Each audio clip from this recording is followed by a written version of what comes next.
What's good with YouTube? You already know, Big Flacco with the Convicts reaction where I smash, dash, and react. So please hit the like, subscribe, comment, do all those things to help support the channel, and hit that bell notification for future reactions. So we're going to keep it raw and real. We're going to spit this real quick, right? American Cholo versus Marvelous. Now, there's a video of American Cholo, and I'm going to say that he's pretty much boasting about encountering Marvelous somewhere, like a mall or somewhere. And that allegedly Marvelous was with his daughter. You know, as someone who's just watching all this stuff as an outsider, right? It's kind of ridiculous, you know, a little bit that people are getting a little bit too personal. You know, families, people with their daughters, you know. And I get Gil was trying to send a message to him probably, but at the same token, man, when are we going to be better than that? You know, beef is beef when you're not with your family. You know what I'm saying? Straight up, man. If people want to play by those rules, there's some that do. You know what I mean? There's going to be people that are going to have no problem, you know what I'm saying, trying to set an example. So be careful what you ask for. Now,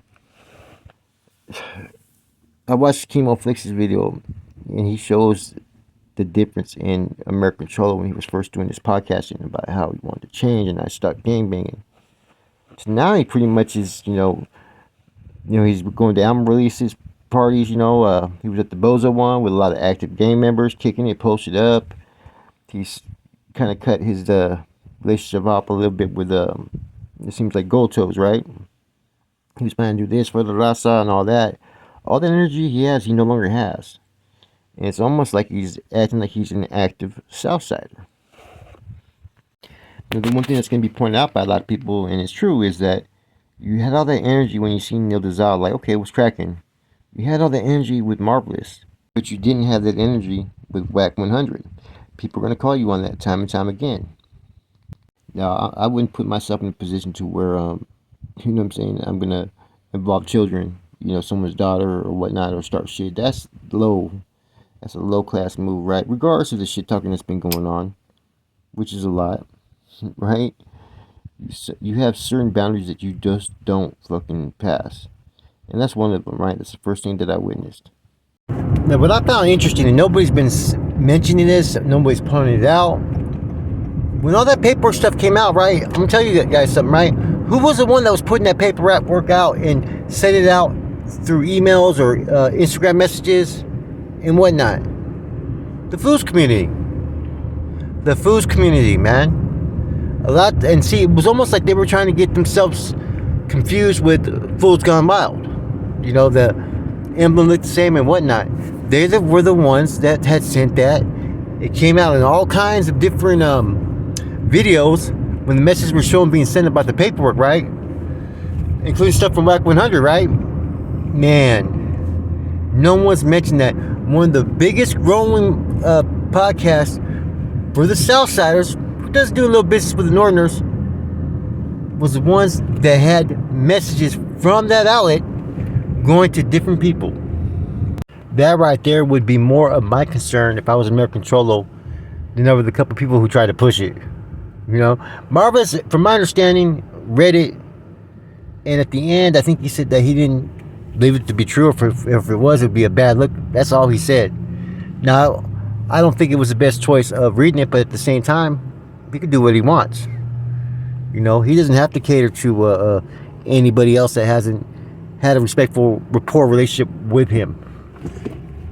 I definitely see with the accusations that were being made, that were read in that, and the shit talking that Gil wanted to make his presence known, even though homeboy was with his daughter. I can't say I would or wouldn't do it. It just, as an outsider, you know, it doesn't really look too positive, man. Because that incident right there could have provoked an individual. He could have felt threatened. And see, when you feel threatened, you take off. And that's one thing that's taught to everybody that's probably part of any of these prison groups, right? This isn't YA, this isn't juvenile hall, this isn't any of that shit, right? This isn't the streets. When you get that mindset from a Pintero, that's what your mindset's always going to be. So when you get put in those situations, you're ready to take off. Now, he didn't threaten him or anything. You know, I get why Gil was upset, right? But you know, we gotta sometimes set, you know, better examples, you know, for others to follow and see that, man, look at these guys just ain't acting like a bunch of little kids and stuff, you know what I mean? I truthfully can't say that it acted any different than how American Cholo acted, right? But at the same time, man, it's not, doesn't get you any brownie points. It's not impressive, and it's not something you have to put out there. That's between you and him. You know what I'm saying? If I'm with my daughter though, or my son, and someone comes and pulls up like that, knowing that there's issues, I'm probably gonna take flight on the spot. Why hesitate? Now, I don't encourage anybody to do that. I encourage people just to let the situation pass, and don't try to engage in any violence when you're with your kid. For those that aren't from Southern California, don't understand street politics and whatnot, there is something that does take precedent on this situation, and that's that regardless of Gil being an active gang member or not, he's always going to be an active Southsider in good standings. Whereas Marvelous, he doesn't rock or represent the Southside Vendetta. He's from Wiyh. Now, one thing that nobody's talking about is this, and this is really true. Gil, even though he's not a gangbanger no more, he's still an active Southsider that's in good standings. Whereas Marvelous, he doesn't fall under the Southside or Sureño politics. He's from Wiyh. He don't represent the Trece. Therefore, right or wrong, every Southsider is always going to have, for the most part, AC's back in these situations. Even if AC's wrong. It's the same thing if it was North and South. Every Southsider is going to always have that Southsider's back if there's a conflict or issue. Or going to try to spin that narrative to where, they don't feel like that he's at fault. Only when people start crossing lines that don't need to be crossed is when, attention and heat gets brought up on them. This is why Southsiders don't put paperwork out there. I've heard people request certain people to put their paperwork out there as far as when the Southside Vendetta. They don't. That's one of the rules. Their main rules is this. First of all, one, you don't gossip. You keep that shit up the air. Number two, you don't show no paperwork to any outsiders. It ain't their business.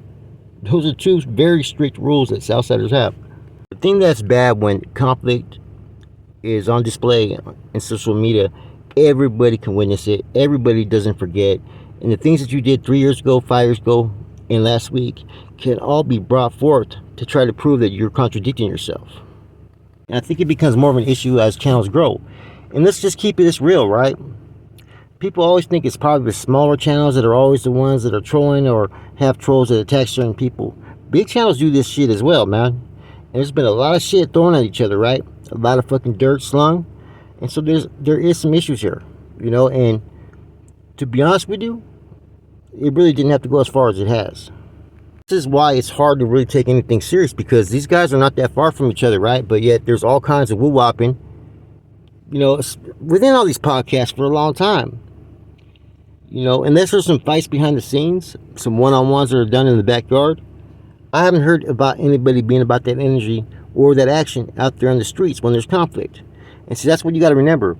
If you're opening situations to attack certain people, you better be ready to go handle your business as well. It's like if you speak on someone that's no good or all bad and you present it and whatnot, right? I guarantee you the carnales are going to be the ones that get at you first and say, you're going to have to do this hit then because you brought it up. That's just how the game goes. Now, if they're letting people like Lefty Gunplay, Bozo, and maybe a few others tell outlandish lies of bullshit, and even tell lies on the opposition, the foe, you think they're really going to fucking sit there and get on American Cholo's helmet? Hell no, they're not. But I have been hearing people speak on this, the rumblings about AC, showing up to No Jumper 50 deep, you know what I mean? Jamming people up about situations and whatnot, and just basically stirring the pot, as he does, right? Pushing the peace tree, Honestly, what Chicano Tube has been doing with these, content creator series, right? Fighting. That's where you put the shit out there. That's where you handle your business. And that also shows fucking, the youngsters out there that, look, man, we're grown men. We want to handle it there. So all this stuff about, like, trying to be all impressive and, oh, I punked this dude. He didn't want that energy and this and that. Well, take it up in the ring. Show the youth a little bit different, because you're showing the youth it's okay to go jam somebody up every time you see them if you have issues. You're showing the youth that it's okay to sit there and say, hey, man, this dude didn't want it. It's not okay, man, because you're teaching them that's right, and that's the things that they're going to start doing as they get older. You're supposed to teach them to guide them away from all that shit. And honestly, no disrespect, but pretty much every podcaster that was involved in this conflict that's going on right there, you know? You know what I'm saying? And that's just me keeping it 100, keeping it real.